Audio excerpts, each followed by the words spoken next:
তোমার প্রতি অনুভূতি গল্পের তৃতীয় পার্ট। হাসপাতালের গেটে এসে দেখি একটা প্রাইভেট কার দাঁড়িয়ে আছে। গাড়িতে করে একটা বড় বাড়িতে নিয়ে যাওয়া হলো। বাড়ি দেখে আমি তো প্রায় অবাক। এই বাড়িটা কি আন্টির? তাহলে তো আন্টিরা অনেক বড় লোক, আর ওরা আমাকে নিজের বাড়িতে নিয়ে আসলো শুধুমাত্র মানুষের প্রতি ভালোবাসা আছেই বলে সম্ভব। আমি হাঁ করে তাকিয়ে বললাম, আন্টি এই বাড়ি কি আপনাদের? আন্টি বললেন, এটাই আমাদের বাড়ি, চলো ভিতরে।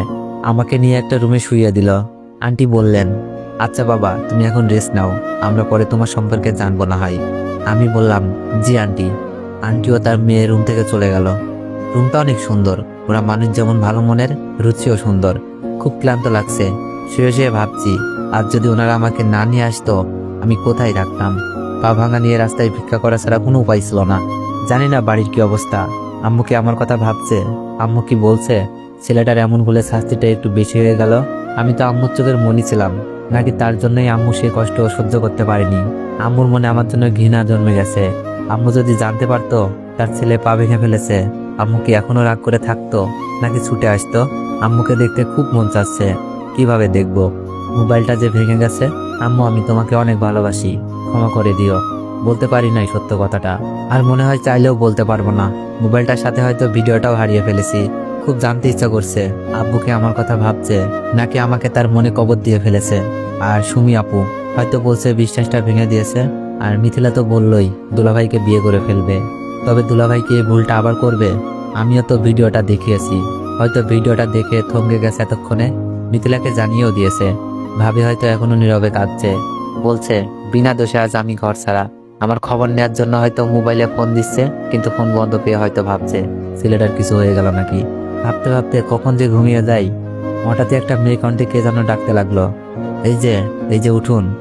আমি চোখ বন্ধ রেখেই বললাম, কে? আমি রিমি। চোখ মেলেই দেখি আন্টির মেয়ে। আমি বললাম, ও আপনি? আপনার নাম রিমি? রিমি বলল, ইয়া জাহান রিমি। আপনার নামটা তো জানা হলো না, আপনার নাম কি? উঠে বসে বললাম, আমার নাম আশরাফুল ইসলাম। রিমি বলল, সুন্দর নাম, আম্মু আপনার জন্য খাবার পাঠিয়েছে, খেয়ে নিন। আমি বললাম, আপনার নামটাও সুন্দর। রিমি বলল, ঠিক আছে খেয়ে নিন, আমি আপনার জন্য মেডিসিনগুলো নিয়ে আসতেছি। আমি বললাম, আচ্ছা। আমি বিছানা থেকে নামতে যাব। রিমি বলল, এই কি করছেন? আপনাকে এক সপ্তাহ হাঁটাহাঁটি করতে মানা করছে, কি লাগবে আমাকে বলুন। আস্তে করে বললাম, ওয়াশরুমে যাব। রিমি বলল, ধরুন আমি নিয়ে যাচ্ছি। রিমি আমার হাত ধরে ওয়াশরুম পর্যন্ত নিয়ে আসলো। আমি ফ্রেশ হয়ে বের হয়ে দেখি রিমি দরজার সামনে দাঁড়িয়ে। রিমি বলল, ধরে আসুন। মেয়েটাকে যত দেখছি ততই অবাক হচ্ছি। শহরের মেয়ে আর এত ধনী ঘরের মেয়ে হয়েও মনে কোনো হিংসা নেই। বিছানায় বসে বললাম, আমার জন্য আপনাদের অনেক কষ্ট হচ্ছে। আমি আপনাদের এই ঋণ কখনোই শোধ করতে পারবো না। চোখের কোণে পানি আটকে গেল। রিমি বলল, ঋণের কথা বলে লজ্জা দিবেন না প্লিজ। আপনি আমার ভাইকে বাঁচিয়েছেন, আমরা আপনার ঋণ শোধ করতে পারবো না। আন্টি তার ছেলেকে নিয়ে এসে বলল, এটা তুমি কি বলছো বাবা? আমরা তো শুধুই আমাদের কর্তব্য পালন করছি। আমি বললাম, আসলে আন্টি এই শহরে আমার কেউ ছিল না। বাসা থেকে বের করে দেওয়ার পর কোথায় যাব, এটাই ছিল আমার বড় চিন্তা। তার উপর যখন পা ভেঙে গেল তখন তো রাস্তায় বসে ভিক্ষা করা ছাড়া কিছুই করার ছিল না। আপনারা আমাকে থাকার জন্য জায়গা দিলেন, আমার সেবা করছেন। বলতে বলতে চোখ বেয়ে পানি পড়ছিল। আন্টি আমার চোখের পানি মুছে দিয়ে বলল, কেঁদো না বাবা, জানি না তোমার সাথে কি হয়েছে। এখন খাবারটা খেয়ে মেডিসিন খেয়ে নাও, পরে শুনবো তোমাকে দেওয়া অপবাদের কথা। খাবারটা খেয়ে নিলাম। রিমি আমাকে মেডিসিন দেখিয়ে দিল। মেডিসিন খেয়ে নিলাম। পেটে অনেক ক্ষুধা ছিল। আন্টি চলে গেছে। রিমিকে বললাম, আচ্ছা একটা কথা বলবো। রিমি বলল, বলেন। আপনাদের বাসায় কে কে থাকে? আমি আসলে রিমির আব্বুর কথা জানতে চাচ্ছিলাম। রিমি বলল, আব্বু আম্মু আমি আর আমার ভাই, আর বিভিন্ন কাজের হেল্প করার জন্য কয়েকটা কাজের লোক। আমি বললাম, ও আচ্ছা, আপনার আব্বুকে দেখলাম না তো। রিমি বলল, আব্বু ব্যবসার কাজে বাইরে গেছে, আসতে 10-12 দিন লাগবে।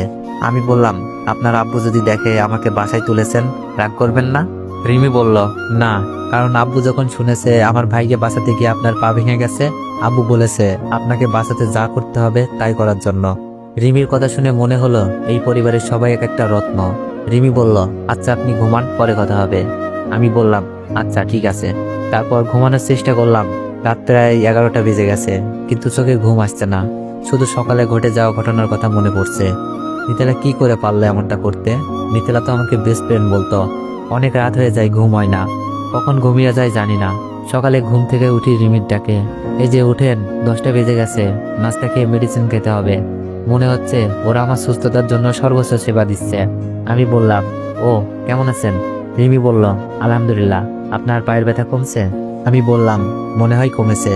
রিমি বলল, আসুন ওয়াশরুমে এগিয়ে দিয়ে আসি। আমি বললাম, ধন্যবাদ। আমাকে ধরে ওয়াশরুমে নিয়ে যাই। ফ্রেশ হওয়ার পর নিয়ে আসে। নাস্তা খেয়ে মেডিসিন খেয়ে নিই। রিমি বলল, আচ্ছা আপনার সাথে কি হয়েছিল? আমি বললাম, শুনতে চান? নিজেকে হয়তো কন্ট্রোল করতে পারবেন না, তাহলে শুনুন। আজ সকালে কলেজে যাওয়ার জন্য আমার চাচাতো বোন মিথিলাকে ডাকতে যাই, কিন্তু মিথিলার রুমে গিয়ে দেখি মিথিলা তার দুলাভাইয়ের সাথে অবৈধ মেলামেশা করছে। আমি বাকরুদ্ধ হয়ে যাই। মোবাইলে ভিডিও করতে থাকি তাদের আড়ালে। আমাকে দেখে ওরা থমকে যায়। তো আগের ঘটনাটুকু সব বললাম রিমিকে। রিমি আমার মিথ্যা অপবাদ শুনে চোখে পানি ফেলছে। রিমি কান্না করছে আর বলছে, আপনি প্রমাণ থাকা সত্ত্বেও কাউকে কিছু বলেননি?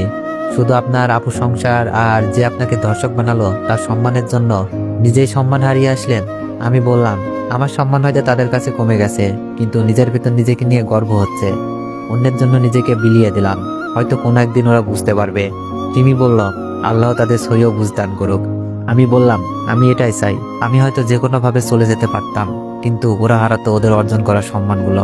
রিমি বলল, আপনার ভাবি তো অনেক ভালো মানুষ, আপনার উপর বিশ্বাস ছিল, তাই তো আপনার কাছে জিজ্ঞেস করেছে। আমি বললাম, ভাবি আমাকে নিজের ভাইয়ের মতো ভালোবাসে। ভাবিকে ভিডিও দেখে প্রমাণ করেছি আমি নির্দোষ। ভাবি সবাইকে বলতে বলেছে, কিন্তু আমার বলার হলে আমি তো বলতাম। রিমি বলল, তাই তো। আমি রিমিকে বললাম, আপনার মোবাইলটা দেওয়া যাবে? ভাবির সাথে একটু কথা বলবো, হয়তো আমাকে ফোনে না পেয়ে চিন্তা করছে। রিমি বলল, এই যে নিন। আমি ভাবির নাম্বারে ফোন দিলাম, কিন্তু রিসিভ করছে ভাইয়া। তো এভরিওয়ান, নেক্সট বার চাইলে একটু বেশি বেশি কমেন্ট করুন আর একটু বেশি বেশি কপি লিঙ্ক করে দেন। তোমরা তো কপি লিঙ্ক না চাইলে জীবনও কপি লিঙ্ক করবা না, তাই আমি চেয়ে নিতেছি। আর হ্যাঁ, গল্পটা কার কাছে কেমন লাগতেছে সবাই একটু কমেন্টে জানাবেন। ধন্যবাদ।